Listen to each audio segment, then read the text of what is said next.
And welcome to a new Let's Play with me, Matthew Caddis, aka Puggy. So, this is Pac Man World Re-pac, a remake of, well, Pac Man World for the PS1. And a game that I actually do like. Seriously. The original was pretty good as well, if not quite difficult in places, but that being said, yeah, sadly, with a lot of modern gaming, you still have to go through the legal stuff, I'm afraid. But this game is actually quite good, and we'll see as this goes on.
Another thing you'll note is the severe lack of voice acting in this game. Seriously, in the PS1 version, there was actually some voice acting. Not so in this one. Toc Man speaks with what I can only describe as a robotic Bowser voice. And anyway, before I go on, at the very first part of this level, Buccaneer Bay, we will actually get our first introduction to the Power Pellet, transforming Pac-Man into a giant version of himself, eating anything that gets in his way. And yes, he can still jump.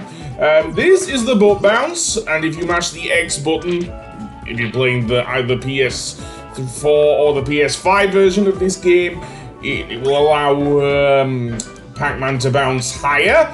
You can also get rid of certain enemies as well. So yeah.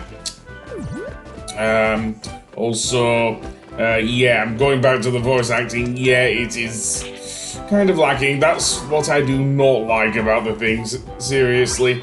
I suppose the voices aren't bad. They're actually pretty good for what they are, but I don't know. Having played a bit of the original, I actually prefer the voices in that one. Seriously, especially Toc Man's. Especially Toc Man, who is pretty much the villain of this game. Yeah, it's one of those games that was released in the late 90s. In fact, no, I think it was actually 2000. So, yeah, it was released in 2000. So, yeah, right at the end of the PS1's career as a console. Hey, if you're going to release a decent game, then do so. And this was, and still is, a decent platformer, even more so in its HD reincarnation. So we can also bounce off of trampolines with the butt bounce. Just make sure Pac Man is close to one, otherwise he'll miss in. Certainly in Pac Man World Re-pac. So yeah, the dots do serve a purpose, mostly for your high score. Yes, it's back to one of those things. And yes, we do have a life system. Although having said that, that can be I don't know if we get infinite continues like in the Crash games, which I do consider this relatively similar to the Crash Bandicoot games. The metal dot turns Pac-Man into a metal version of himself, and like with Mario, it weighs him down in the water, allowing him to basically do some platforming in the water. So yes, and whenever you do get a metal dot, you can get it back as well, which honestly I love. It is something I absolutely love about the thing. But and it works just like the metal cap in Super Mario 64. Seriously.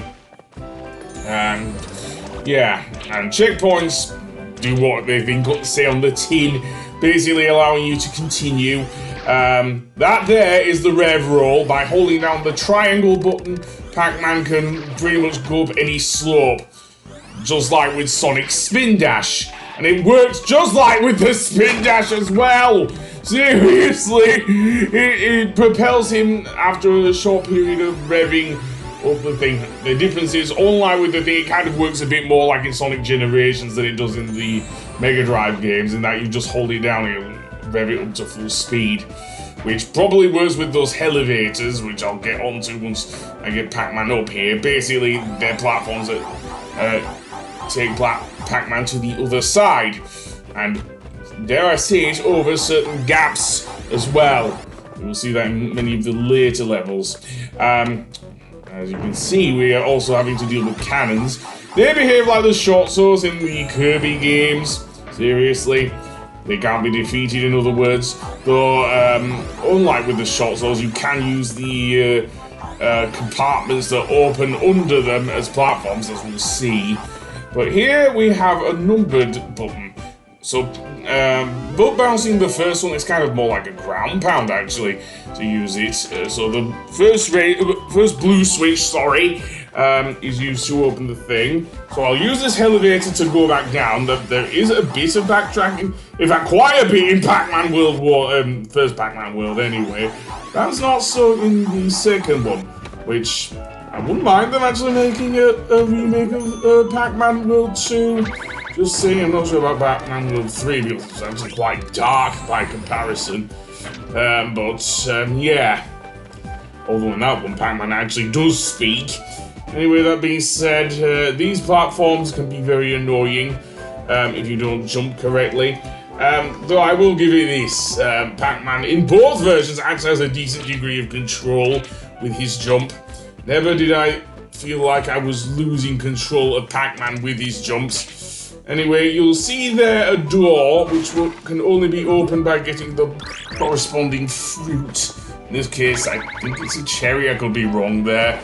And yeah, with the power pellets, of course, Pac-Man can eat the ghosts. Seriously OP here is Pac-Man. The end of each level is a Toc Man statue, and you crush it to end the level, basically. So yeah, nothing too hard thus far, but it will get harder. even with the additions added to, dare I say, Re-pac. But yeah, at the end of each level, we'll get a slot machine, so I'm guessing similar again to Mario, actually. I'm covering Super Mario Bros. 2 on my channel, so yeah. And you can get 1-ups, just like with Super Mario Bros. 2. Seriously, it's random. One thing though, this is mandatory in Re-pac. It wasn't in the original PS1 release of Pac Man World. So yeah, that was probably one of the biggest changes, other than the voice acting and them speaking what I can only describe as Banjo-Kazooie-ish. That is utter gibberish, of course. So yeah. But never mind. Trust me, I'll get used to these gimmicks once the game goes on. Anyway, that being said, I will see you in the next one when we, I think, get to the next stage. So I'll see you then. Goodbye.